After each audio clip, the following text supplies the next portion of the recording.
Welcome to the 72nd episode of News Dump, brought to you by Summit Funding, where we run through the hottest topics in the Lewis County news scene and discuss. I'm Aaron VanTuyl, joined as always by Chronicle Editor-in-Chief Eric Schwartz and Company Vice President Franklin Taylor. Fellas, how are we doing today? Fantastic. I was going to take fantastic. I'm going to take awesome. Yeah. Awesome. I'm very glad to hear it. Do you guys want to talk about our new setup? Yeah, we are no longer in what has been affectionately known as the rat hole at the Chronicle, former office of one Peter Castor, and we have relocated into a brand new studio on the second floor of our Pearl Street headquarters in what used to be the publisher suite. So from publisher to podcasters, look at that. What a downgrade for this room. I'm told that we retain the power of this room. Yeah, when you're in this room and you're behind the microphone, and we have a bathroom in here. Yeah. So, I mean, we have all the power. There's a couch. There's a green screen over there. I'm a little suspicious of all that, but the rest of it's great. They're separate. They're separate. It's separate. That's for Franklin's weekend projects. Don't worry about that. Your office is right underneath this office, Eric. No. Yeah, you're right. It is. You ever hear us making great videos? I can hear you talk. Can you really? I can. That's good to know. I'm not going to talk about Eric in this room anymore. I've never heard anything suspect. I'm not going to get into that part.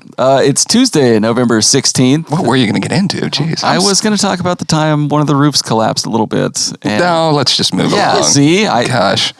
Jeez, I don't... Every now and then a ceiling tile falls. In our new setup, we have a soundboard. Oh. You can hear the applause there. It's going to get abused. Is that not a live audience? Yeah, we're hosting our first live podcast. It's great. Thank you so much for being here. The crowd, they're great, beautiful people. Do you guys have anything else to cover? You want to get right into news? We sent Isabel Vanderstoop, our reporter, and Nightcrawler. I always forget his real name. Jared Winzelberger. There we go. Yeah. I see it in the paper every day. They went to the Gifford Penn show today and harvested a Christmas tree for the newsroom. Wow. It is a huge Christmas tree. It was about 5 feet too tall for our newsroom. Neither of them were able to estimate that. I think they were lost in the forest, among the giants. I feel like you could have looked at that tree and be like, that one might be a little too tall. But, they sawed off the bottom, and it's just a fine tree. I love it. Better than the hemlock that a certain former staffer got a few years ago that fell apart in like one day. Don't get a hemlock, people. Are there going to be presents under the tree? It's a good question. That's a good question. If Santa Chad and Coralie, we'll see. Yeah. You never know. But more exciting news. Chief Marketing Officer Kyle McCarricker is celebrating his birthday tomorrow. Oh, wow. How old is he? I'm not going to say on this podcast. He doesn't know. He looks young for his age, whatever it is. He does.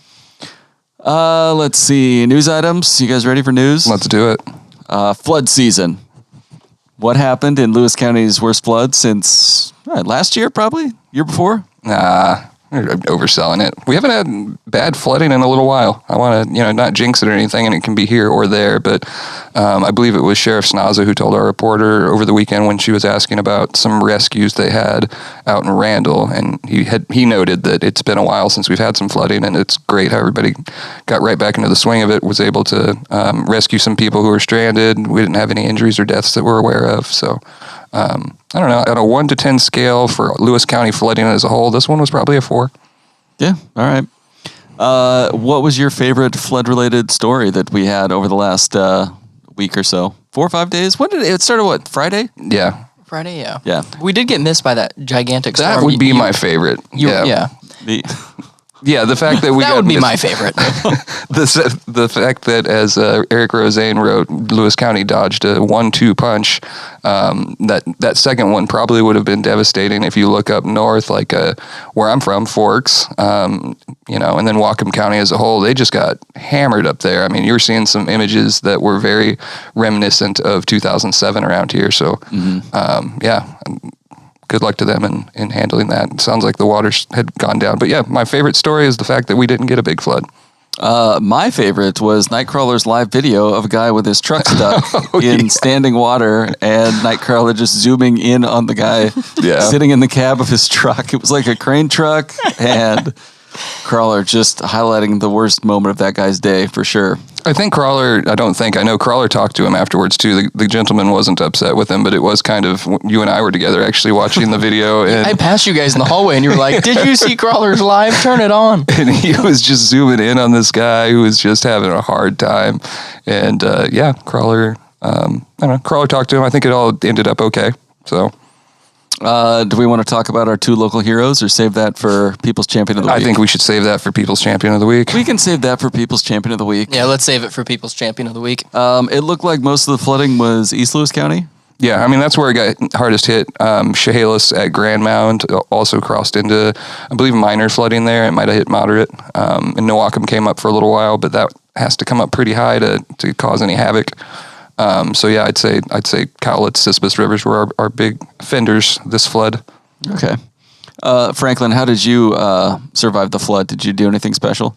I thought about it, but really I stayed home and I probably raked leaves for 40 hours straight. Just in the middle of the storm. This oak tree in my yard decided to lose every single leaf on Saturday. Well, it is fall. Well, they were hanging on there for a while, and every day I came home and I'm like, God, those are going to come on the ground soon. You a rake guy or a leaf blower guy? I'm a leaf blower guy. Yeah, so am I. I love the leaf blower. I hate to say it, I'm not a good raker. It's a very tedious job. It is. It takes forever. I just blowing over my neighbor's yard. Yeah, there you go. Let's see. Next news item. Sean Swope discusses natural immunity as possible vaccine alternative. What a surprise. This is the longest noted item on your pod notes here. I don't think, is it? Mm-hmm. I don't know. The steam train one's pretty long too. What is it he always says, Frank? Oh, yeah, go on, King. Go on, King. I never said that. Not once. Oh, you've said it. I've heard him. He's a meme guy. Was it? I don't think that was loud enough. Hold on. There it is. There you go. There it is. Congratulations. Sorry, soundboard. Just undefeated. It's like we should all get our own panel of sound Yeah, buttons. it really I don't isn't like fair. that idea at all. It's not fair because I really want to utilize that crickets button. So yeah, Sean Swope was talking. I don't know. What was the context? I wrote these notes a while ago. This was a Board of Health meeting, which, as you will remember, the Board of Health are the county commissioners when they turn their chairs around, and they are Yes. the Board of Health. Yeah, They put on their hats. It was a Board of Health meeting. This was one of, I think, 4 stories that Isabel Vanderstoep delivered out of that, and just wanted to share the discussion with the public, and that was it didn't really fit with the other stories that we had written, so we focused in on that, but. The issue I take with this particular story was when he claimed that the NFL was accepting natural immunity as a valid exemption from receiving the vaccine. He asked, if the NFL did it, why would we not adopt the same principles? Which the NFL did not do it. The NFL fined the Green Bay Packers $300,000 for Aaron Rodgers violating COVID protocols because they don't accept natural immunity as an exemption from the vaccine. Mm-hmm. Which is, this is on par with like somebody being in jail for murder and being like, well, see, we're just allowing murder now. Like, we're not. They were punished for it. So it's not a good argument. I didn't like it. Yeah. The end. Well, you claimed you were going to own me on this, so go on. No, I was waiting to see where you went, and you didn't go as far as you had planned, and so my deterrence worked out well. I do think that this is an issue that down the road the science will prove it is a protection. I mean, it seems pretty obvious that if you've had COVID, that you're going to have the antibodies and you're going to have some sort of immunity to the virus. Mm-hmm. It's just a matter of how they're going to grant that in terms of a replacement for the vaccine, and however far that goes. So I think it's a conversation worth having in a community where 50% of the residents are not vaccinated. Mm-hmm. And that is another layer of protection. And I could see why he would want that to be a factor. And what he got back from the Lewis County health officers, we have 2 of them, wasn't a big no. It was just, there's not enough data yet. They're still looking at that. Mm-hmm. Do you, like I think natural immunity is the you can't get pregnant if you're already pregnant form of birth control? That's pretty funny. It's actually true. Yeah. Yes. Anyway. I mean, my personal take, though, is if they do provide protection, I would take the extra protection on top of that of the vaccine. Yeah. And yeah, you can't trot out the NFL as some bastion of employee safety either. Well, they do have their issues. They do have a weekly injury report, and Tom Brady got vaccinated. So, the guy spends millions every year to make sure he is in tip-top health, and he was like, yeah, this is fine. Yeah, we should all do what Tom Brady does. I don't agree with all his dietary restrictions, but then again, I'm not an NFL quarterback, so I don't think I need them. No. Yes. Speaking of sports, like that transition, the Toledo Riverhawks are looking for a new piece of Riverhawks Thought you were going to talk about Beaver Fever, baby. No, that's the Sports Dump podcast coming up at 6:30. The Riverhawks have got 4 options for a new logo. They're all the same old black and red colors. And I don't know if you guys have looked, but number 2 is the clear winner. This is obviously an audio medium, so you can't see the pictures, but they're going to have to go. Are they on the 2. story? Yeah. Yeah, I say 2 for sure. 2 or 3. Let me see those. Slide that over here. Yeah. That's what you got. Voting is 1, open. 2, 3, 4. Wow, I'm kind of a 2 guy, but 1 is kind of like, wow. A little bit too much bend on the beak for me there. That's a lot of bird. It is a lot of bird. It's a lot of bird. I do like you said, that they're sticking with their own colors. They still got the same T that used to have, I believe, a feather hanging from it. Yeah, And now that they've was just the incorporated. Now the there's bird. an entire bird hanging from it. Yeah. That's The bird carrying a lot. it looks like the bird swallowed the T, It kind of does, like an X-ray, like an X-ray situation. Yeah. I We kind of like 4. yeah. They're all Yeah, interesting. a little. I did too much white. No one can see this. You know that, right, guys? Yeah. Read the story. If you wanna vote, you can take the survey online, and a recommendation will be made to the school board on November 18th, which is Thursday. Yeah, I think Is that so. right? Yeah. On the same topic, we had a story in Tuesday's edition from former Chronicle reporter Alex Brown, who now works for Stateline, Pew Trust, basically, but their website, stateline.org.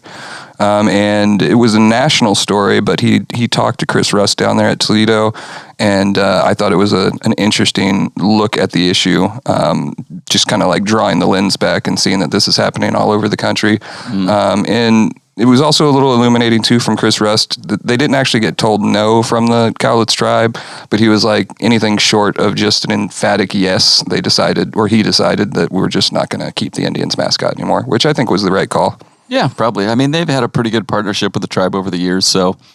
Riverhawks is sick, man. It's a cool mascot. I like it. Yeah, I've never seen Riverhawks as a mascot before, and I'm all for, like, if you have to come up with a new mascot, do something unique. Don't just trot out, we're tigers. Yep. It's been done. Yeah. Yeah, that would have been bad. Just another Tigers. We don't need that. We already got 2. We are also the Tigers. The better Tigers. This is a pretty entertaining story, I guess. Inmate escapes near Rochester. We got an old-fashioned manhunt. Do we have an update? Did they catch him? They have not that we know of. He's on the lam. Yeah, I don't know. This is what you get for your COVID safety measures. So Garrett, Apparently, they just had their inmates hanging out in a gym at night. Garrett Stephen Young, 32, was found to be missing at 2 a.m. Saturday during routine checks at the Cedar Creek Correction Center, that's near Little Rock, correct? Yeah, when they put their press release out, they said near Rochester, so that's what we initially had. And I realized it's closer to Little Rock, but... He dug under a fence at a gym where he was temporarily housed as part of facility-wide COVID precautions, as you mentioned. The DOC, Thurston County Sheriff's Office, and State Patrol are all helping with the search. He was last seen wearing tan khaki pants, a red sweatshirt, and a tan jacket. He's 6'3", 200 pounds, with blonde hair and blue eyes. He was arrested for stealing a car and eluding police. He sounds a lot like Paul Walker from Fast and the Furious. Nearly, yeah. He's a good-looking guy, too. Yeah. Wow. This fella. Yeah. Somebody will pick him up for sure. If anybody on here has ever done some digging, okay, it's hard to dig with a shovel. So what kind of tool did he have? He just had, he just wanted it more than Just than doing the ground. Well, that's what I'm saying. But 6'3", 200 pounds, that's a sizable hole. Yeah. Yeah. He looked like he was a fit fella, too. That's a sizable He was hole. hanging out in the gym. Forcefully. Personally, I could have gone for more of like a Shawshank Redemption situation. The old poster on the wall, digging with a spoon. But, He set this his is kind weight of cool. bench over the hole in the yard, and he was just digging out Could one have been. handful a day. Oh, man, that could have been what it was. He was slated to get out in 2024, so You know what? a little time left. The game can't wait that long, my man. Aaron VanTuyl, always on the side of the criminal. He is. He really does take the To criminal be fair, side. I hope he gets caught. Okay, fair enough. I'm Although glad you added that in there. There were some Facebook commenters that were like, "Good, I got my gun." It's like, you're just gonna murder this guy? Have you seen him? Like, call the police. Come on. Call the police. Yeah. I don't know. If you lived out there, though, it's kind of remote. It's a remote area, and where's he going to go? He's got to hide somewhere. He's going to look for supplies. Well, reading his bio, it sounds like he's probably already long gone, man. He jumped out, jacked a car, and he was back on that highway. And he will elude the police again if he needs to. He's done it once. He has shown he does not mind running from the police. Yeah, we don't get those very often. There was one in Maple Lane when it was kind of a halfway house. The various phases since it closed as a boys' school, quote unquote. I can't remember exactly when, but somebody escaped and they just straight wouldn't call us back to let us know if they had caught him. And eventually, like a year later, we just decided we were going to stick on this thing, and they hadn't caught him. The guy was gone. He was in the wind. Oh, well, maybe that was this guy. He got caught again later. Could be. I don't know. Very vague story. I don't know why I told it. Anyway, next item. Local cookie champ wins another Food Network cooking challenge. Ashley Shire, she won last year's Christmas Cookie Challenge on the Food Network and was invited back on this year, where she did it again, guys. The episode aired on Thursday night. She was competing against 4 other returning champions. She won a cool $10,000, and there was a great line from Isabel Vanderstoop, who wrote this story. It was a good line. She said she knew she'd have to bust her butter to make the best cookie in the room against the other bakers. I liked it. I appreciate that. I thought you were going to smash that button over there. Wow, that's a two-peat. That is a two-peat. Not that one? That wasn't the one I was thinking. No, you know what? I'll You do it just have later. to save it for another time. She sells her sugar cookies by the dozen under her brand Sweet Dough Cookie Co., which is also a pretty good name. That's It is. I like Sweet pretty Dough. cool name. It sounds like she's big on Instagram. If she listens Yeah. to the podcast, I'll take a sweatshirt with that on it. Sweet Dough Cookie Co. Sweet dough. I would wear it. Yeah. She's supposed to open up her storefront on Main Street in Centralia next month, I believe, in the middle of next month. So she'll have to have a brick and mortar storefront. A little background on this one. Isabel was watching the show because I told her that we'd like to get the results up right afterwards. And so she watched it on an app, I believe, some way other than just like straight up cable. It's millennials. I know. whiz. And so she messaged me that she won, and I was like, "Oh, great!" And I was going to put up a post, and she said that she'd get me a photo and some quotes, and so we did, and we threw it up. And with this gal, it's Ashley Shire. Is it Shearer or Shire? Shire. With Ashley Shire. Anything we put up on Facebook about her just explodes. Yes, like it does. people love her. Yep, They love the people cookies. love her. So it did, and then I came back after putting my kids to bed and noticed that the comments were mostly like, "This hasn't aired yet. How dare you?" No. And then We didn't have a spoiler alert on there. Isabel messaged me with a screenshot I thought was one of the comments that said, "Can you please take it down?" And I was like, it's too late at this point. And anyways, what she had sent me was actually from Ashley asking me to take it down. And so I looked like a real jerk. I apologized. We took it down and then put it back up at 10 o'clock after it had, been watched coast to coast. Was it just, it was like a timing thing? Yeah. How did Isabel get her hands on this unknown data? I don't know. She's got the Future app. These reporters, I tell you what, they put in the work. People, I don't know. I didn't realize that so many people were fans of that show to the point where, because you'd think if they were big fans of Ashley and the show, they'd be excited to know that she won. But like the fact that we ruined it was, it hurt a lot of people. They're like, I'm excited, but now I can't even watch it. Oh. So anyway, sorry to any of those people we might have ruined it for, and congratulations to Ashley. Yeah. Next item, Beverly Clark resigns from. Oh wait, hold. There we go. Late on the draw there. Sorry. How do even they love her? Yeah. Wow. The fans. She's the people's people. They're not clapping for us. Next item, Beverly Clark resigns from position 2 seat on the Centralia School District Board of Directors, citing health. Applications for vacancy open until November 24th. And Beverly Clark, a mother of 2 elected to the school board in 2019, has resigned from her position to focus on her health. So yeah, applications are open until November 24th. You have to live in the district. It's a 2-year appointment for the rest of her term. I hope she's all right, but mostly Eric Schwartz, are you going to apply? I'm not going to apply for the school board now. I can't believe it. No, it's an important position, though, where the district's at. Not to get all serious, but I hope that there's a good pool of candidates for them to choose from. I was thinking the same thing. Yeah. That's why my first mind, I was like, Eric, are you going to do it? No, I'm not going to. The people want you to do it. You in Franklin? That's the people. Yeah, we're the people. people. We're people. No, I hope the live someone audience here also qualified is going to apply. That would be wonderful. So, How about your wife? yeah, I don't know. Why all this personal pressure? I don't know. You have kids. a lot You live going in the on. district. Mm-hmm. Do you still have kids? They live in the He's district, just but like, they didn't don't even attend the answer. district schools at the moment. So, All right. Centralia Christian School. Okay. Yeah. It's private school kids over here. Mm-hmm. Let's see. They also acknowledged Amy Buzzard for her 8 years of service on the board because she didn't run for re-election, and her spot's going to be taken by Centralia teacher and, cheerleading coach Deborah Parnham beginning in January. So Parnham will be new. You have Tim Browning, the former Centralia mayor that's ran unopposed or was appointed. He's going to be on there. So you're going to have 3 brand new members on that board. You're going to mix things up. It's a pivotal time. Yeah. They've had to dig themselves out of quite a hole. So, like I said, hopefully they get somebody good. All right. And our last news item, unless there's something I've forgotten that you guys want to bring up here in a minute, 4,700 guests signed up for the Chehalis Centralia Railroad's The Polar Express train ride. It is sold out, boys. Oh, man. Sold out your Out. tickets. And I told you guys this before we got on here. Last night, on my phone popped up a comment. It said, congratulations on selling out. And I usually do not read these comments when they pop up, but I clicked on it, and I'm like, okay, who is this lady bashing now? What's your problem, lady? And it pops up into the story, and I'm like, wow. That was Nice. a positive comment. They're saying comment. congratulations for What's selling going out. I've never heard someone say that in a positive manner. Yeah. Me either. Well, I mean, I've heard that plenty of times from, people when we got sponsors on the podcast. Congrats on selling out. Sure. Yeah, no, we still have all open, those- we still have all those open fans. seats. Not Yeah. these guys. These guys are sold out. So passengers on this train ride listen to the Polar Express soundtrack, drink hot chocolate, and eat treats, and kids get a silver sleigh bell from Santa at the end. They also sing carols on the ride back. This does not sound like my kind of train ride at all. I think it's more for people with little kids. I went like the year right before we started getting into the pandemic. Do you still have your sleigh bell? When they say kids get the sleigh bells, I got a sleigh bell. Like everybody gets them. Like you just gotta ask, they'll give you one.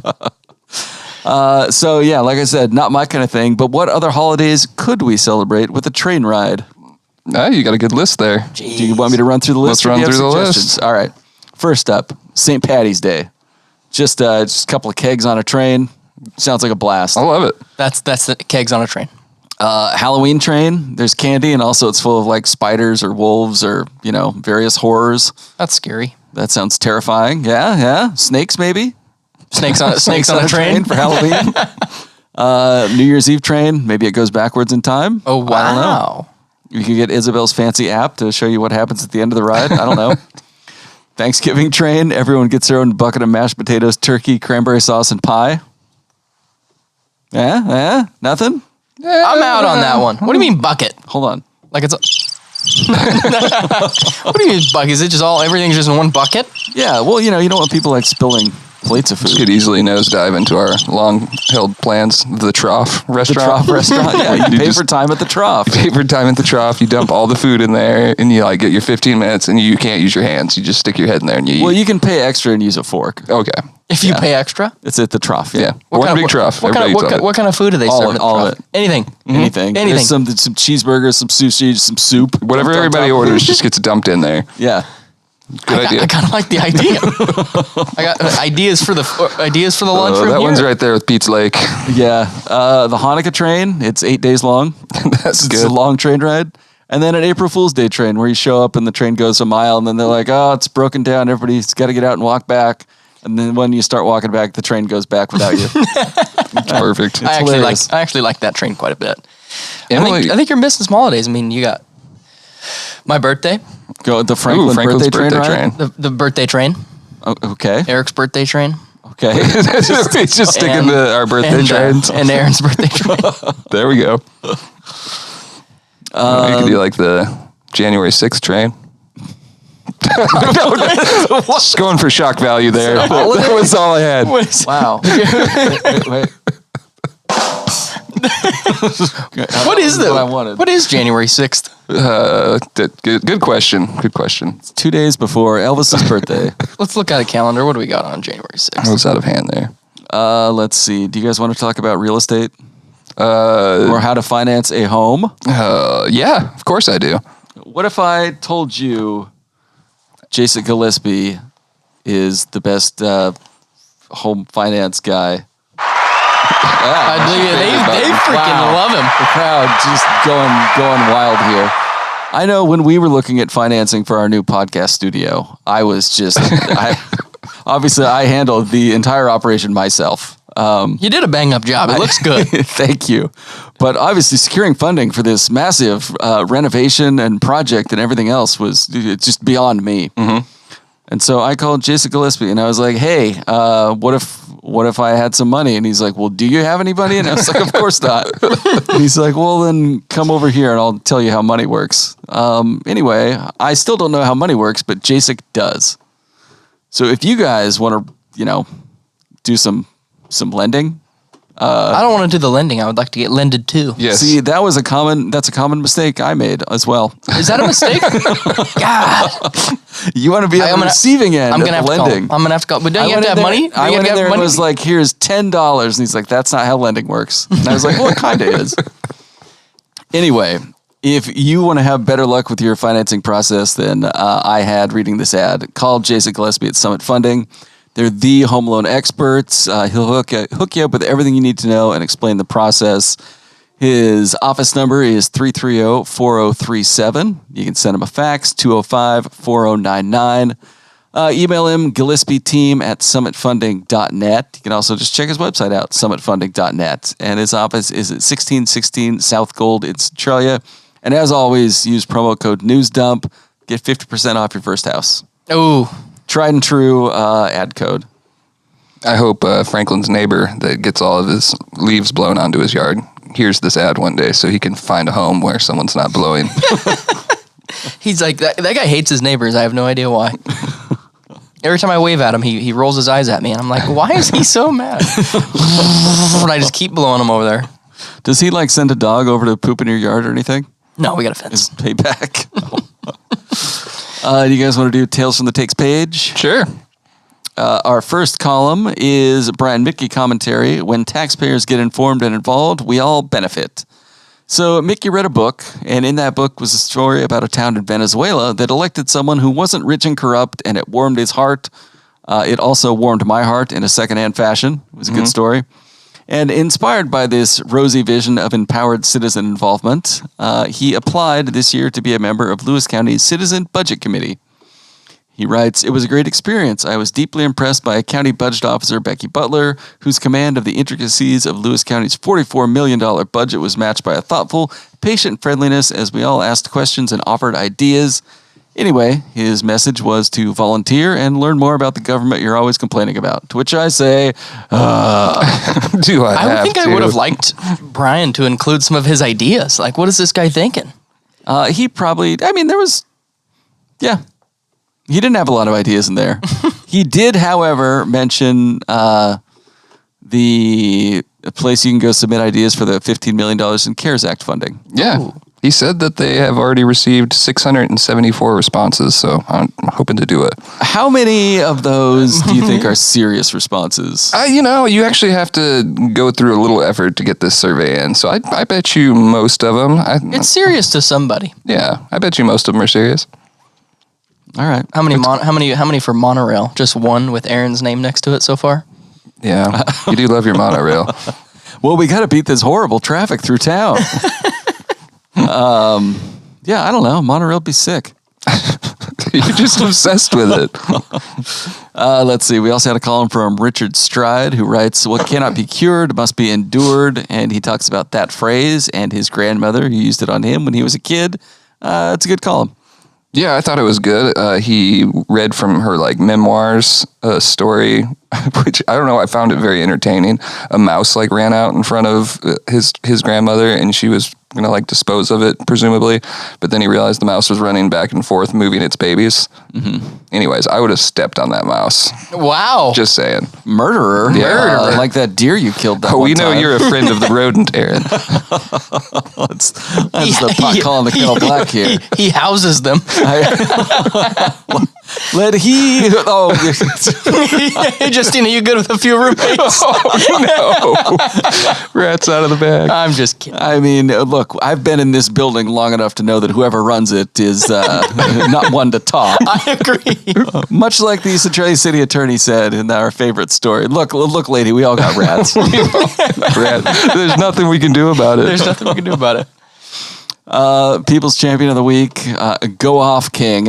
Go on. I thought you don't say it. I thought you don't say it. You know, he Do it does say it ironically. because that's where I heard it. That's where I've heard it before. I've heard some Sound good right at all. phrases from Aaron. Aaron just sits at home, collects his paycheck from Jay Inslee, looks at his phone and tries to talk like the kids do. It's really pathetic. Yes, I am a walking how do you do fellow kids meme. He's actually pretty good at it. He is. He adopts their ways seamlessly.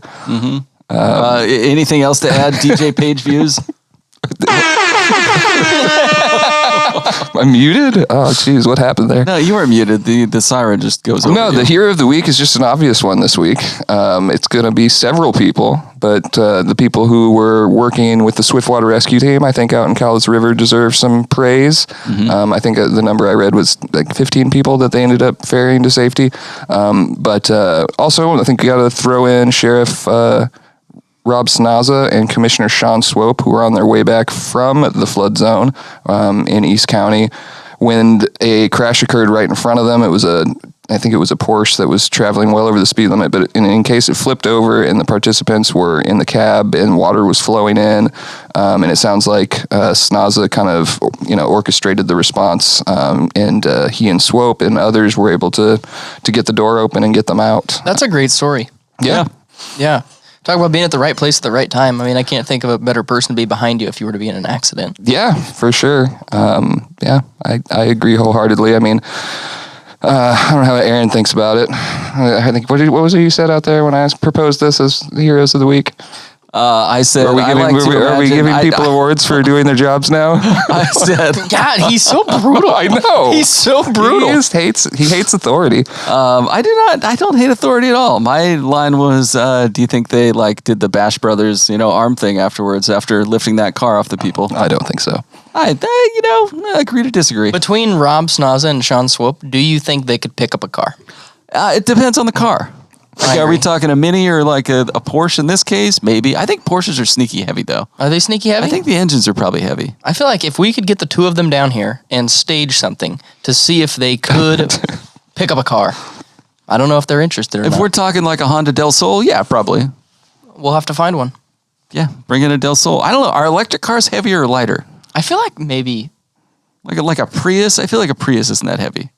I feel like a Prius is heavy. They're pretty sturdy. They got a good safety rating. Maybe the batteries are heavy. I don't know. This isn't newsworthy.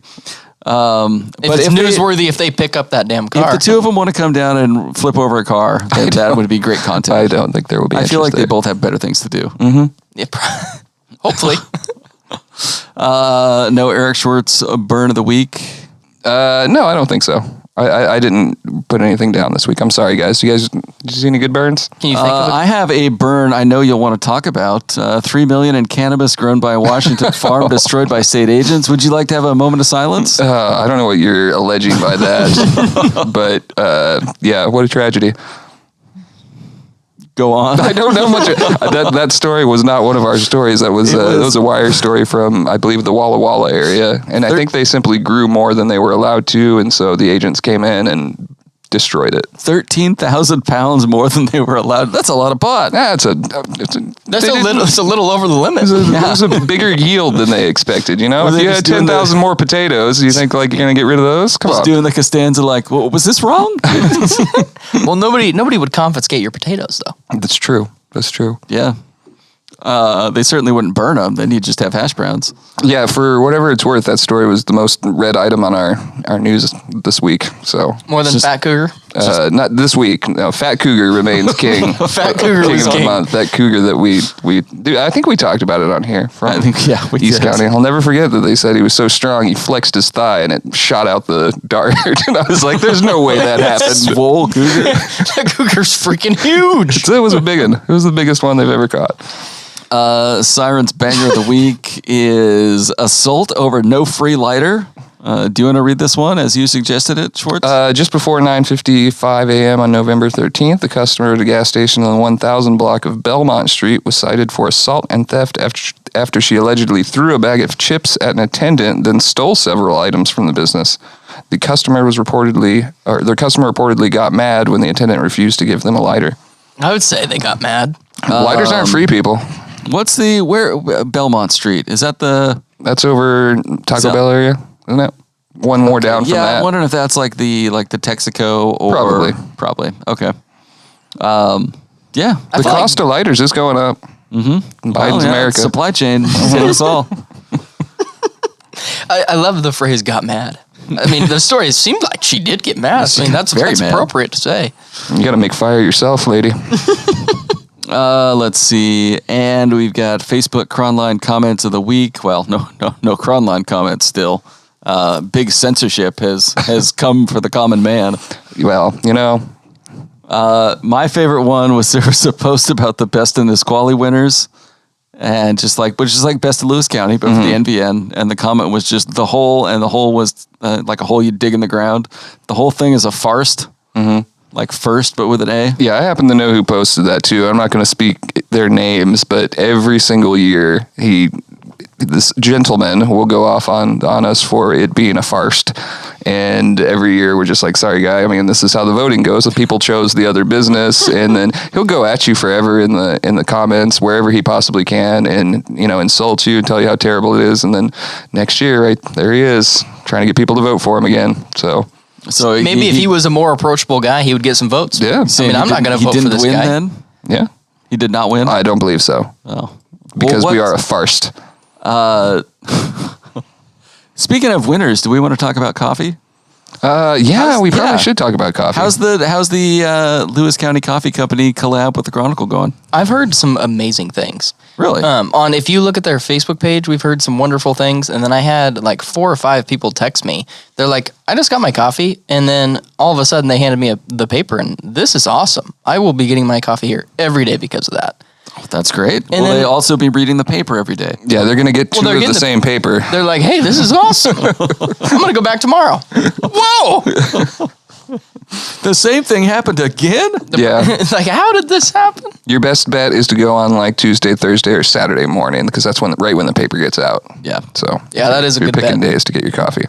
Let's see. Another post was on, the story about a Renton police officer shooting a man who was outside shooting a gun. The comment is, maybe if they had sent social workers instead of the bad police officers, this man would not have been shot. He could have discussed what was causing him to fire his gun indiscriminately. In case you missed it, I am being sarcastic. This is a Warren McLeod joint. Oh. And, the comment's fine, but just throwing in case you missed it, I was being sarcastic. Hey, throwing that in at the end, I love it. Yeah. I love it so much. It makes the post. I love the bad. Bad makes the post. Warren McLeod, he does not miss often on his comments. No, he's good. He's a common commenter too. Yeah. 1-time hero of the week, maybe 2-time hero of the week. I can't remember. And then on a post about a siren story on indecent exposure, the comment is just, how can a woman pee on a window? The answer, of course, is very carefully. Right. I feel like anyone's qualified here to answer this commenter's query. Fair question. Mythbusters. Yes. We'll get the video crew out here next week. Like, hey guys, Eric Schwartz here with the Chronicle video team. Today we're going to be answering the question of the week. How can a woman pee on a window? Yeah, right after Swope and Snuzza flip a car for us, we'll line a bunch of women up and make them pee on a window. Man, when Franklin's the producer, we're going to have to head in a whole new format, new direction. We're going to have fireworks. Anything else you guys want to add? What's coming up Thursday? Let's see. We're gonna have, we got some news filed already. We've got Mossy Wreck Man arrested by the feds, which isn't something that happens every day, for allegedly managing finances for a quote sexually exploitative child modeling website series. That sounds awful. Pretty awful. Disgusting. But yeah, this is up on cronline.com already, so I won't go too far into it. Also because it is awful. And then we've got the amount of money attached, that was absurd to me. Yeah, it was an international deal. The arrests were from all over. I think the other person they arrested yesterday was from Bulgaria. And then it was like based in Florida. And look at the background of the suspect here. It's very, very odd. It seems like a gentleman next door situation that you wouldn't really expect. That's interesting. Someone and involved. Aaron's probably hates to say it, but you got to give the feds a win on that one, Aaron. I know you don't like the authorities, but that's a good one. Yes, noted anti-government shill. Mr. Roseanne is got an update on utility disconnections from Lewis County PUD and Centralia City Lights. They're going to start unplugging connections by the end of the month, it sounds like. And there are still a lot of people that have not squared away their bills. So we're going to have something on that. And some other stuff too. Karina Stanton has written a 2-part series on pioneer cemeteries, which is pretty cool. I'm not sure that'll launch on Thursday or if I'm going to save that for the weekend. But keep your eyes on Cronline. We have lots of good stuff. All right, and with that, we're going to close out this episode of News Dump. Reminder, we are brought to you by Summit Funding and also Lewis County Coffee Company. So go buy a house and some coffee as your... And a paper. Well, you get the paper. Yeah, you get the paper as your finances allow. And we'll talk to you next week. God, that'd be a good idea. A real estate agent or JSIC partner with us, and every house they sell, they give them a year subscription to the Chronicle. I thought you were going to say every house they sell, we give them a cup of coffee. And I was like, wow. You just imagine the negotiating table where the realtor's just like, well, also you get the paper. Oh, we're in. Yep. Where do I sign? That's value. Where do you want to sign? All right. Thanks, guys.